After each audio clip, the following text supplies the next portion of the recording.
ബഹുമാനപ്പെട്ട Abdullahi Ibn Abbas റളിയല്ലാഹുവിന്റെ വീടാണ് ഈ കാണുന്നത്. വീട്, കിണറ്. ഒന്ന് നിൽക്കി നിന്നാലൊക്കെ കാണുള്ളൂ. നിന്നാല് കാണാം. ഒന്ന് നിൽക്കി നല്ല നോക്കി അടിയില അങ്ങനെ തന്നെ ലക്കാണ്. അതാ വീട്, കിണറ്, മഹാനവറുകൾ താമസിച്ചിരുന്ന സ്ഥലമാണ്. ഒരു സ്വഹാബിയാണ്, വിധങ്ങളെ കണ്ട സ്വഹാബി.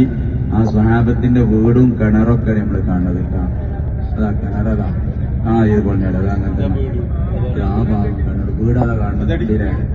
അതൊക്കെ അതിന്റെ ബാക്കി ഭാഗങ്ങളാണ്.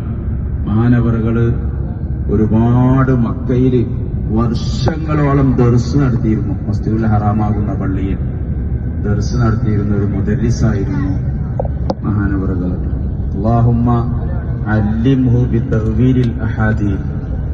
അതുപോലെ തന്നെ മഹാനവറുകളുമായി ബന്ധമുള്ള 24 മണിക്കൂറും മഹാനവറുകളോടൊപ്പം ഉണ്ടായിരുന്ന ഒരു തത്തയുടെ ഖബറും ഇവിടെ ഉണ്ട് എന്നാണ്.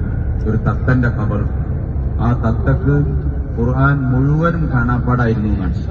അങ്ങനത്തെ ഒരു തത്ത, അവരുടെ ഖബറും മഹാനവറുകളുടെ ചാരത്തുണ്ട് എന്നൊക്കെ മഹാന്മാരായ സ്വാലിഹീങ്ങൾ പറയുന്നതായിട്ട് കേട്ടിട്ടുണ്ട്.